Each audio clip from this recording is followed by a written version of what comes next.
Welcome to the Salt Strong Podcast, disrupting fishing entertainment as you know it. Prepare to laugh. Prepare to get to know fishing legends in a whole new and unfiltered way. And on occasion, you might even learn a thing or two about fishing. Here's your host, Joe Simons. Like diamonds. The Redfish and Trout Lure Cheat Code. Hey everybody, Joe Simons, like diamonds. Hey, and Luke Simons. Like diamonds. We have seen a lot of questions in our community on Facebook, on YouTube posts, and there seems to be a lot of confusion. And I think it's easy to confuse stuff. And Luke's going to kind of poke fun of himself here in just a little bit and show you, I don't know, how many thousands of dollars worth of kind of mistakes. But a lot of us tend to chase the wrong thing. We overcomplicate it. And if you want to simplify things and just have a handful of lures that can catch fish anywhere, and you'll get more tight lines. You'll actually have more fun and be more consistent. We're going to break it down for you and kind of do the cheat code. And if you're watching this and scratching your head saying, why does Joe have his cool shirt, bro? Where are your sleeves? I didn't pull my bicep. I completely tore my bicep. It was no longer attached to my forearm. A little boating accident, and I just had to get surgery. It was so bad. I get 2 surgeries. So I am laid up for a little bit. I'm in a little cast here, and I had to have my daughter cut off my sleeves. I couldn't get in a normal t-shirt because this big lumpy cast. So getting old stinks, huh? Sure does. But that's not why we're here. We're talking about lures. So what you have some stuff in the background. I don't know if you guys can see this. So we'll start with just what not to do. And what I've learned over the years the hard way. I've spent we'll go through some of this stuff. This is just stuff that I bought over the years, and I have a whole lot more right here beside me.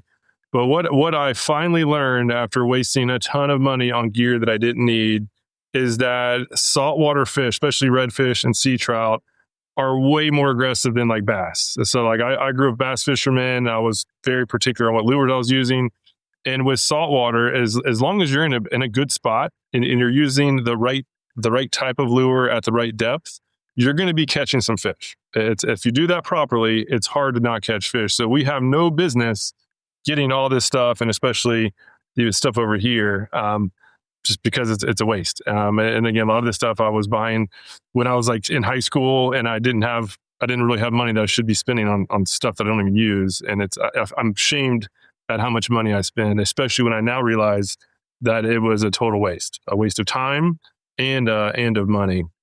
And just to show the extreme level that I went to, it's pretty bad. I was buying every plug right when I was struggling. It wasn't me. It wasn't my knowledge of fish behavior. It was I didn't have the perfect lure. Wink. And I needed the perfect lure, the right color, right? A lot of these are just top waters, all different, sizes, colors, total waste.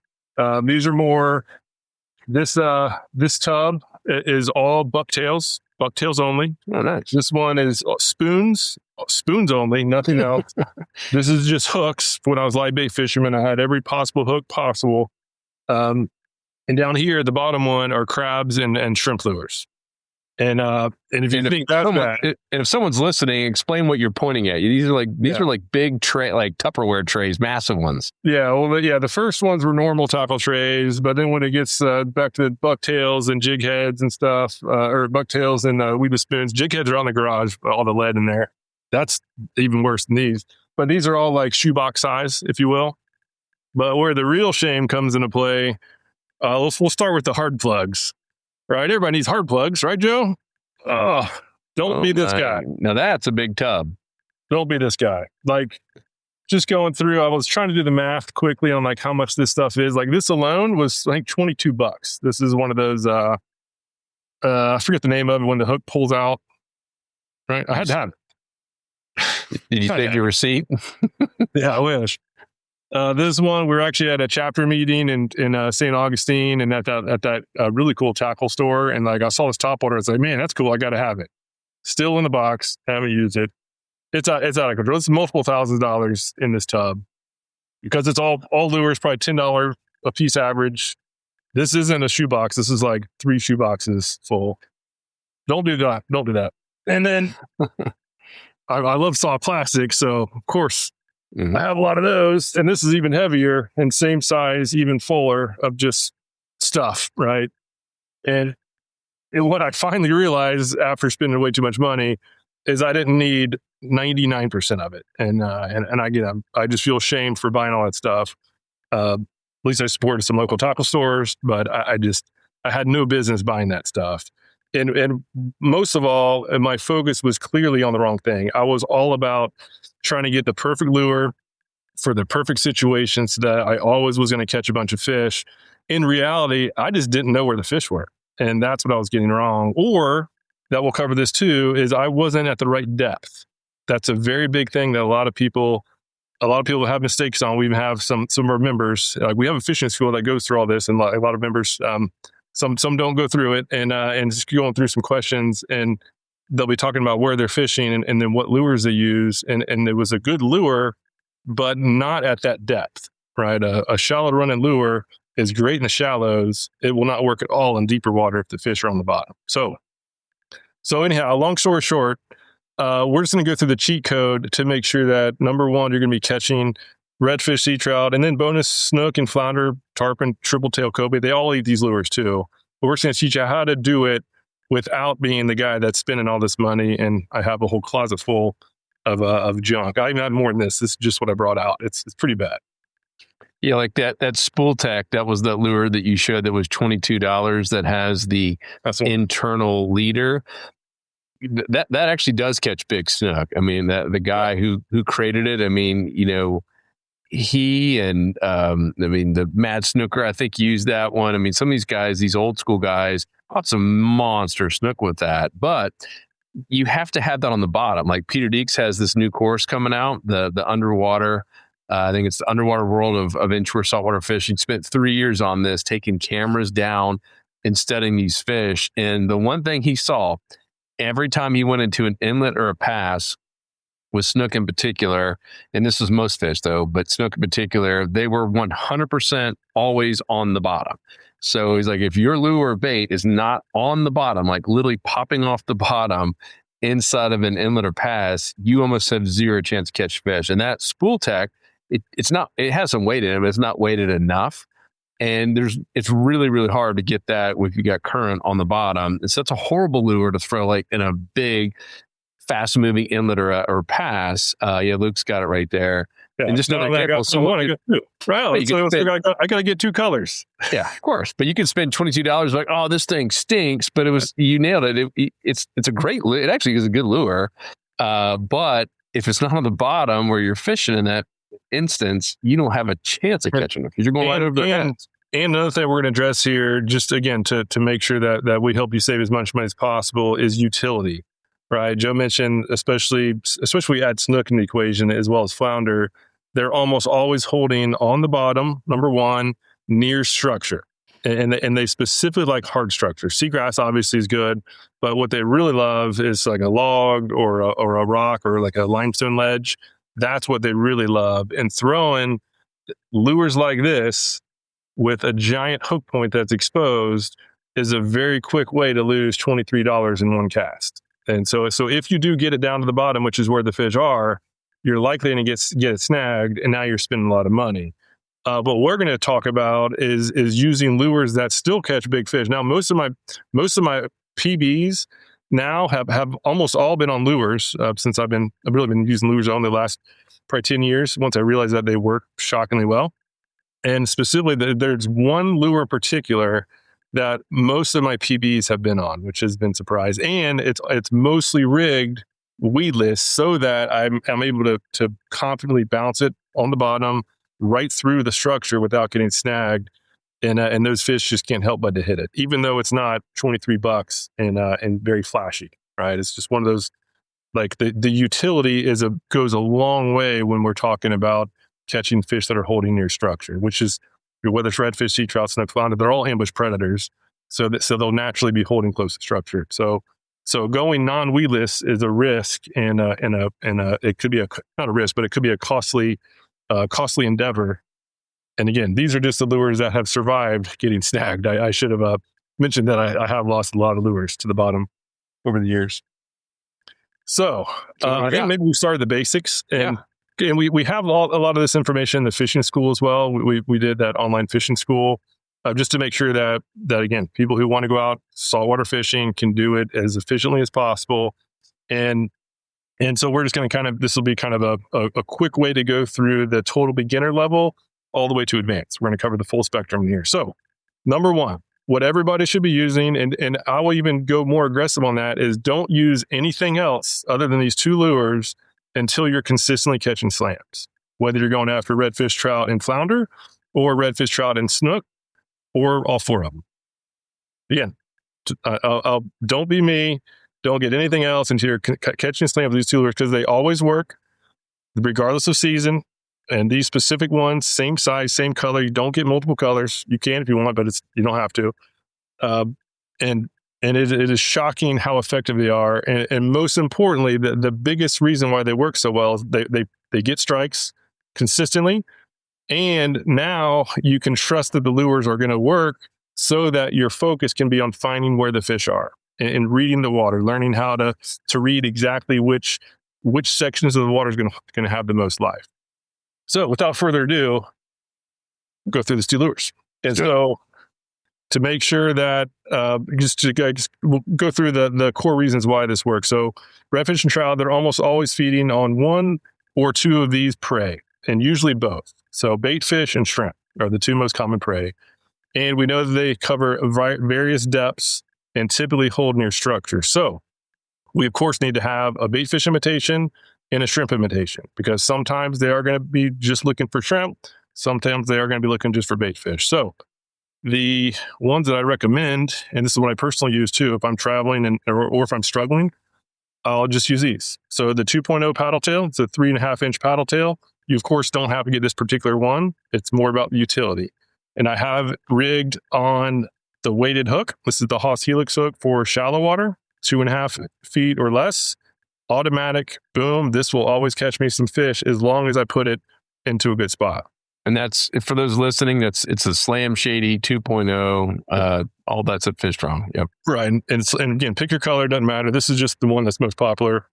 I've done a lot of color tests, and usually us humans care more about the color than the fish do. So also, right, the same lure rigs very well on this particular hook, that now I can fish the deeper water while still being weedless.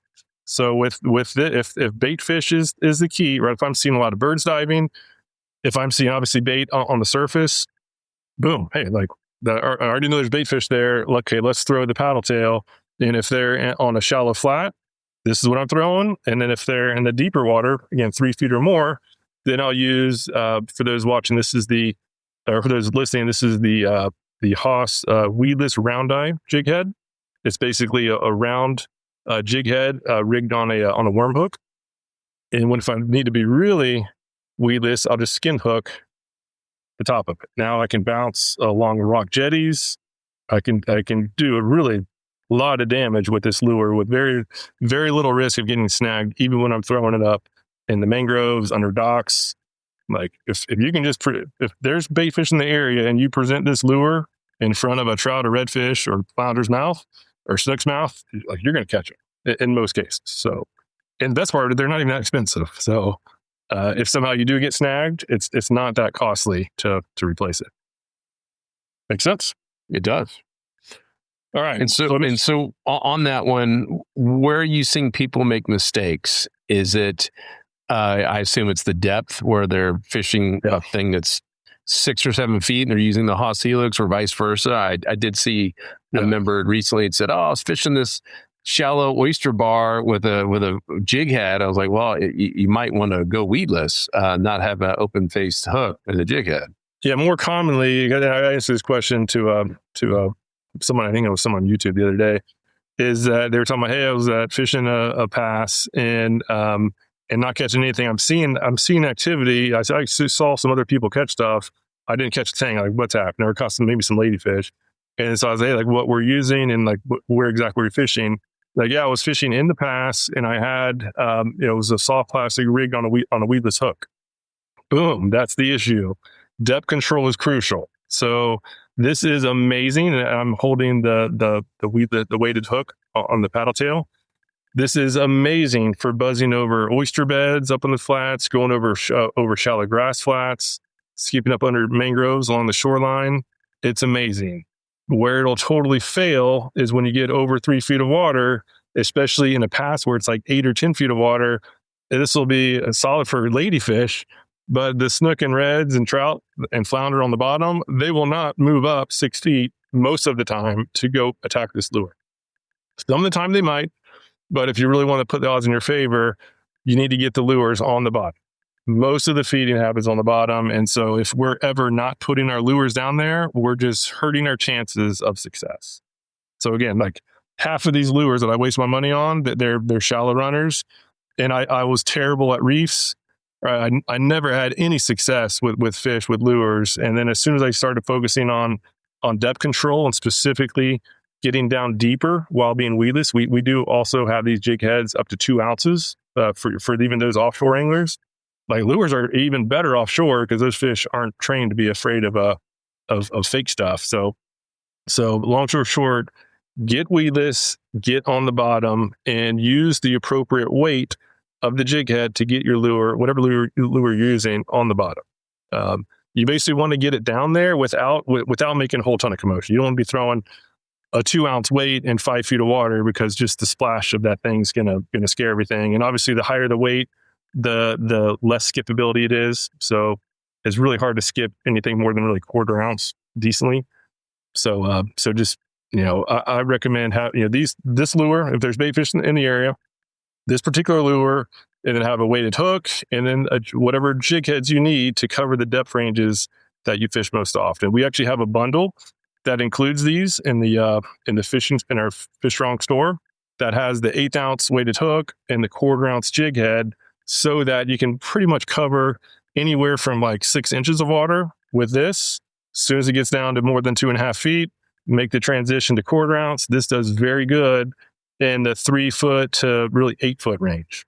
Sometimes deeper if you go real slow. But long story short, if only I could have not bought any of this stuff and only bought these 2 lures, and I would have caught way more fish with much less hassle. So, like, if only somebody kicked me in the butt and told me that 20 years ago, I'd have a lot more money in the bank account.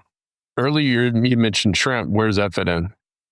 Glad you asked. So, for whatever reason, and I was anti-shrimp, like those 2 giant tubs were all bait fish imitation. Shrimp-free.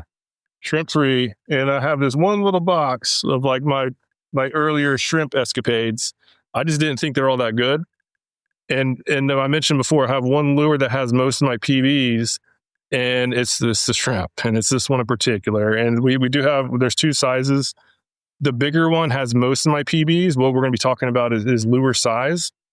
Is a lot of the core size, again, for still the beginner level, the core size, 3.5 inches is like the perfect all season size. This catches fish all the time.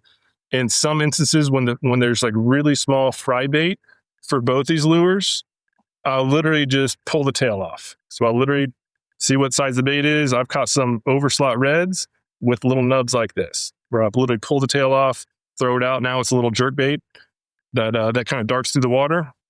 Same thing. I was roadside fishing for tarpon, and I had a prawn. They were all small tarpon, so I tore off the last. Was 3.5 inches. I tore off the last 1.5 inches, and it's just a little nub, and just swim it through the water, and they were hammering it when they wouldn't hit the full one. So long story short, a 3.5 inch soft plastic is what I found to be the best, just all purpose. You want to simplify your life while catching a ton of fish, both big and small. Is 3.5 inches is like the perfect size, especially a good soft plastic like this, where you can tear off the end of it and it still has a good natural motion in the water. And then same thing, right? Shrimp lure rigged on the weighted hook for the shallow water, skips under mangroves well, go through potholes on a grass flat is amazing. And then if the fish are deeper, now we have the jig head. And the coolest part is that both of these lures, since they're both the same size and both have the same essential height that both these lures rig perfectly on the same exact hooks. So again, to simplify your life, if you just had these two lures, this is what we recommend for people who are not yet catching slams consistently, is just get these two lures, get a pack of weighted hooks, at least one pack of the jig heads, shallow water, deeper water. And if you have these particular ones, 1/8 ounce and 1/4 ounce, you're going to be able to consistently catch fish anywhere from 6 inches of water down to 8+ feet of water with only having 4 options. And to know if shrimp are going to be key or not is basically, number one, if I'm in an area and I see a bunch of egrets along the shoreline, or especially if I see ibises wading in the water, automatic, throw in shrimp. I don't care how many bait fish I see. If there's ibises, there's going to be shrimp. And this lure has a knack of fooling the biggest fish. I don't know why. I've got my biggest triple tail, my biggest cobia. I've caught a ton of tarpon. Obviously, some of my biggest snook on lures. Some of my biggest trout ever. Like, they love shrimp lures for whatever reason. They have a hard time resisting them. And this particular one is what I've been catching them on. I've been catching most of my biggest ones I mentioned are on the bigger version of this. This is 3.5 inches. We have another one that's 4.3 inches. But again, for just overall catching a bunch of fish, the Prawn Junior and the 2.0 with weedless rigging covering the shallows down to the deeper water is it. Like, wish someone told me that a long time ago. And reiterate the size of these hooks. Is these 3/0? Because I know there's a bunch of selections at Fish Strong could confuse. 3/0. Okay. 3/0 for both.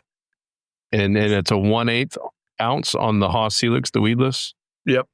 Yeah, and we have lighter, and obviously, once you get more advanced, you can get the different sizes of the Helix hook, because if you're doing a lot of skipping, or if you're like sight fishing very spooky tail and redfish, and you want to have the lightest splash possible, then you want to go with the 16th ounce weight, or maybe even the weightless. But this is the best overall average, right? This will cover most of the action without having to overcomplicate your life. So you want to make sure that you have the most amount of success with the least amount of expenditures. This is it. 1/8 ounce weighted hook, 1/4 ounce jig head. 3/16 ounce jig head is good too. Like, if you're going to always be 6 feet of water or less, then the 3/16 ounce jig head on the weighted hook jig, or not the weighted hook, sorry, the weedless jig head is really all you need. Yeah, I think you nailed it when you said, until you are truly consistent, just stick with that. Like, until you feel like, all right, I've got this and I want to go to the next level. Because I think that's where the confusion is, right? And we even get, heckled sometimes from long-term members, and we should, because we've always talked about keeping it simple. But as you grow as an angler, and as you become more consistent, more confident, and you just want to try new stuff, you don't want to stick with the same thing forever. But I think newer people come in and see all these other options. Whether you're watching us or the C. Richardsons of the world, you could get incredibly confused, right? And this is not knocking us or C or anyone. Like, CA is very experienced. He's tried a lot of stuff. He likes to try new stuff. And if you were brand new and just started watching his channel, or ours for that matter, and all of a sudden you're like, well, whoa, man, they have all this different stuff, and the skinny lipper and the flea flicker and all that. You just start buying all this stuff before you ever even caught a fish. Start with the basics and become really consistent at 2 lures that are proven to work everywhere.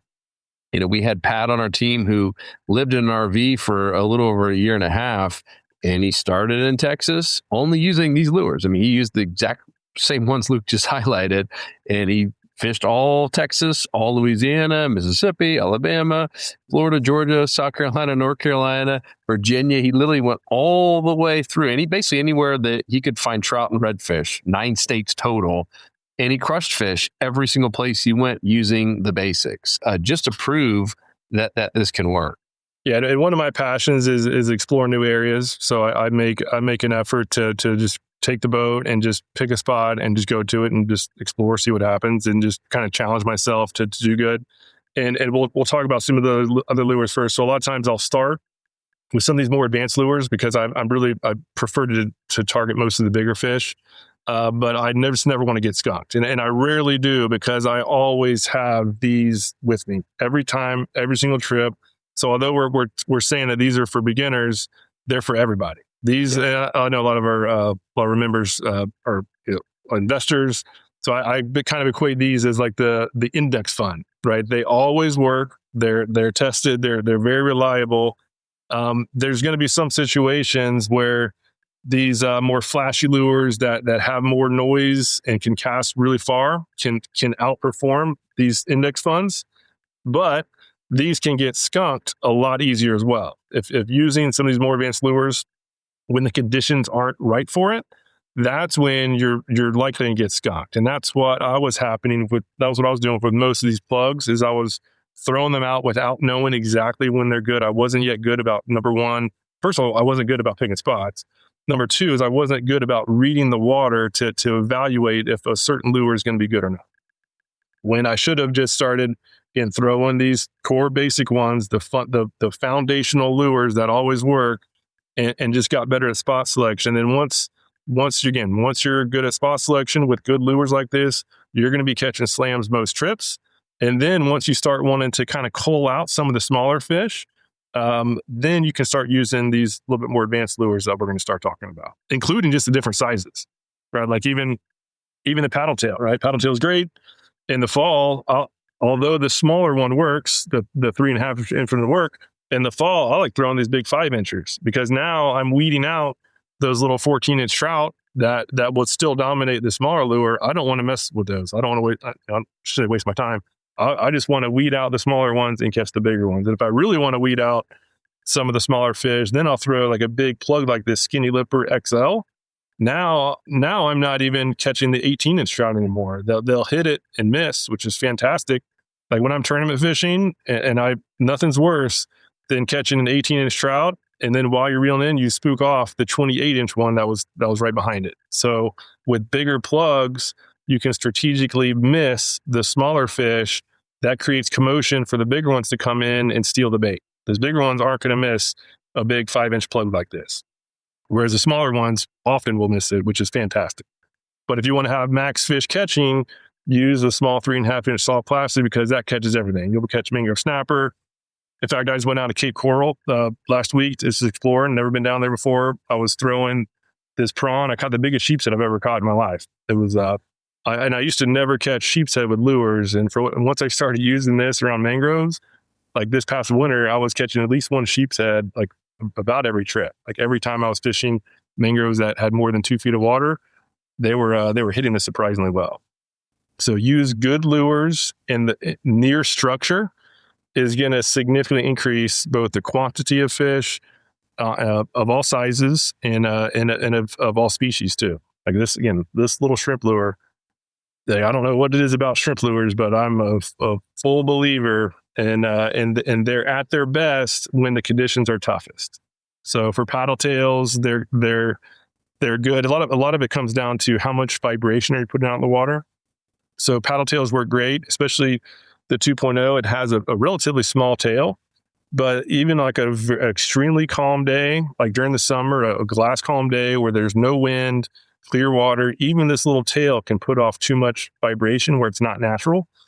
Whereas throw a shrimp and just give it a straight retrieve, we'll still be catching a bunch of fish, even when everything else is not working. So basically, like the more aggressive the fish are, the more noise you want to put out to attract more attention. But when they're not aggressive, or when they're very spooky, if you throw a lure, even as much as I love the Skinny Lipper, if I try throwing this on a calm day when the fish aren't aggressive, I will probably not catch anything, even if I'm in an amazing spot. But throwing that little prawn, I can't say it's ever, you never get skunked, but it's really hard to get skunked if you're throwing those foundational lures in good spots, especially if your spots include being tight to structure with current flow. Yeah. And many times, if you're just trying to get tight lines, you could go drop that prawn on a piling, a deeper dock piling. I mean, channel markers. How many times have we just done on a random channel marker, and all of a sudden you got grouper, sea bass, or whatever it is? Most bridges have some pilings. It's a 90-10 zone. There's going to be usually one of those pilings that holds the majority of the fish, one little area. I mean, even just dropping that thing straight down, to be a good caster. It's amazing what that prawn can do. That's a good point. So during COVID, I was living in St. Pete, and I was living on a canal, and they like trout was closed. A lot of fish were closed. So I was getting this prawn. This is when I was starting to really understand the power of a small shrimp lure. So I'll get the prawn, quarter ounce jig head. At that point, I wasn't using weedless. I should have, because I would have lost less lures. But I would drop them down pilings, and I was catching dinner almost every trip. And it's fun. And variety of species. I was catching, of course, triple tail. I caught some cobia doing that. I caught consistently snapper, mangrove snapper. Love holding around pilings. I caught sea bass, even keeper size sea bass. I never thought were living in inside of Tampa Bay. I was catching a ton of fish, and I eventually learned which pilings had structure down there, had the most structure, and eventually got to the point where anytime I was going by the really good ones, I'll just drop a prawn down there and catch some fish real quick. It's really good for taking kids out fishing, where you just drop it down. If they're there and they're active, you get immediate results. But yeah. So should we talk more advanced? We've covered the basics pretty hard now. No, I think you just keep it 30 minutes in. We got the cheat code. I think once you start getting past that, that's where you confuse people and you get excited and they're like, oh, I need that too. So we'll do a whole nother one, maybe for an advanced cheat code. But I think this is it. Let me just do one thing. Just for here it is. Here's how it all starts. It's a slippery slope, Luke. A slippery slope. Next thing you know, you're going to wake up in an arm cast. If we haven't proved that I go overboard, behind me should prove it. So yeah, real quick. And again, the more advanced stuff and more details is in the fishing school. We have an advanced module for those who want to consistently get good at catching trophy size fish with lures. But what I found, this is the cheat code for the more advanced people, is that the foundations are always best when the fish aren't feeding aggressively. But once I started using plugs, my average catch size has gone up. And again, I'm always starting out now with plugs, especially in the warmer months, where in the fall or spring, and I'm wanting to catch the big fish, I'm throwing big plugs like the Skinny Lipper XL, or at least the Skinny Lipper. I want to create noise. I want to cover ground fast. If the fish are aggressive, I'm going to get quick results. If they're not aggressive, I'm very quick to get away from these loud lures and go back to the foundational ones. And then one lure that I really like now, I've always loved topwater. That's been great, especially fishing at night. But this wake mullet covers the same type of area and gets the same amount of fish, arguably more now that I'm starting to test them. Most importantly, it's easier. A cast and retrieve with a lure like this that has it's a shallow running lipped crankbait. It just cast and reel. It has a great wobble. It has a loud, deep rattle that puts a lot of water out a long distance. And so I'm now out fishing my top waters while having way less effort. It's actually kind of tasking to be walking the dog with the top water for more than 30 minutes. And so now I'm starting to use these lipped plugs a lot more consistently, and they're producing some really, really good fish. What's it called? This one's called the Wake Mullet. Yeah. And again, just to weed out the smaller ones, just go with bigger plugs. You can cover more water. You can have the small ones miss it, which attracts attention from all the fish around, and the bigger one's going to come up and get your plug. And specifically, recommend the not treble hooks, the single inline hooks, for those who want to maximize their catch size, because trebles will kind of snag whatever fish comes at it first. Whereas these inlines, they only catch the fish that actually grab the lure. And once the fish is hooked with inlines, it rarely gets off compared to the treble hooks. So I've now put all my plugs to single inlines instead of trebles, and it's a lot safer for us too. What percentage of the pictures of people getting hooked are treble hooks? It's most of them. They're just more dangerous. Yep. And those are big beefy, strong hooks too. Yeah, these big beefy hooks, and I fish a lot of grassy bays, and just having one or two hook points, as you just snag a lot less grass than if you have 6 hook points. It's just math. And a couple casts might get into the mangroves a little bit if I cast a little bit too far, and I'm actually, in a lot of cases, this will pull out of a mangrove, whereas a hook with lure with 2 trebles will rarely ever get pulled out of mangroves. Oh, last thing, forgot one more thing. Oh boy. So popping corks, those are the big topic. This is great. This is on the vibration, the high vibration. When the fish are active, this thing is awesome. It'll attract fish from long distance. A lot of people make a mistake of using popping corks, like with these core lures underneath them are fantastic. But if the fish aren't aggressive, this loud noise is going to be abnormal and fish will actually go away from it. So popping corks are amazing when the fish are active. I generally recommend against these because what popping corks do is they keep the lure off the bottom. We already talked about most of the fish are holding on the bottom. So these only work when the fish are aggressive. The fish have to come up off the bottom and they have to actually be going towards noise. On those tough days when you just want to not get skunked, bouncing a small prawn or paddle tail on the bottom right in their face is going to outfish it more often than not. So just throwing it out there. I love it. Cool. And all of this that we've showed so far, it can be found at fishstrong.com, fishstrong.com only. And of course, Insider members get 20% off or more. Those bundles are really cool because you can save even more, some 30-40% off. Same with the rods, we got the reels, all that stuff is discounted highly for Insider members. The goal is one more thing too. Just oh boy, yeah, this is it. The slippery slope. I just got to put the piece of advice that I wish somebody kicked me in the butt with previously is that as much as we need to focus on lures and make sure that we're using the right lure, for saltwater fishing, it's all about spot selection. That I've been blown away with how valuable just being in a good spot is. If only you're able to choose the right spots at the right times, right spots based on conditions, the right tide, the right wind, and then the positioning to the spot properly, you can actually be throwing the wrong lures, like a terrible lure, and still have a really good shot at catching some fish. But if you can do that properly and use good lures, you're going to be consistently catching fish, even if you've never been to that area before. And this app that we've been working on the last 5 years with the help of members, spanning from Texas all the way up to Virginia, it's called Smart Fishing Spots. It actually shows, and we've done the math that we have the algorithms in there that will choose spots and highlight zones that are most likely going to hold a lot of fish based on the conditions, season, wind speed, barometric pressure changes, all the important variables, and it highlights the zones that are most likely to have the most spots. While we also give weekly trends on where the fish are holding. We have coaches throughout the Southeast who every single week give a quick report on the types of zones to focus on so that you can maximize your valuable time on the water. You could just, if only I did that, I would have that would prevent me from buying all this junk because I would have been catching fish consistently with these core essentials and not chasing the lure, the color, especially all the nonsense. So there's a lot of noise out there.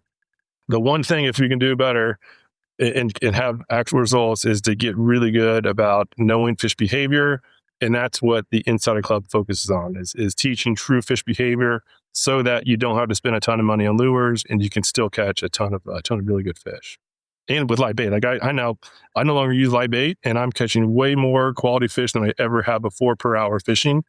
Even at the time where I had every single possible hook for live bait that I could have used, and I was really good at a 12-foot net. Now I haven't even brought the net out in the boat. And I got no time for that. Ain't got time for that. But all stuff I wish somebody would have knocked me over the head with 20 years ago. That is good. Cool. Well, guys, that is the cheat code there, just trying to simplify things. And if you have questions or thoughts or other aha moments that you have had over the years, just like Luke and I have, share them down below. Love to hear from you. And we'll maybe do some more advanced ones as well. But all that, too, can be found at fishingschool.com. Fishing School is where we kind of keep the latest and greatest updated modules for beginner, intermediate, and advanced on kind of the latest and greatest trends and things that we're seeing out there and what we've learned. Really, really cool. Game changer, I would say. If you just take the time to go through it, it doesn't take more than, 45 minutes total, maybe 50 minutes, under an hour. So it's fishingschool.com for members, and go there, check it out. Otherwise, guys, if you haven't joined, click saltstrong.com or click the link wherever you're watching this to join us and the 65,000 others. Save money, save time, get that tool that Luke was talking about called Smart Fishing Spots, unlimited access. Got some really cool AI things we're working on to take all of your private catch logs, and this will be for your eyes only, you members, and start helping you kind of predict where you've been catching fish and what's been working for you, where you're not having to go think about it and look through all your past reports. So we've heard you. We're working on some cool stuff right now. Anything else, Luke? That's it. I think we covered. Yeah. Any questions at all? Or if there's any other like core fundamental, like foundational lures that can be rigged weedless, both shallow and deep, let us know as well. We'll be happy to test it out. I clearly have a lure buying problem and I still do it, even though I know I shouldn't. But yeah, hopefully that this will help at least some people save from overspending like I did. Yep. Cool, guys. We appreciate you. Talk to you on the next episode. 'Cause fishing, it's in my soul. It was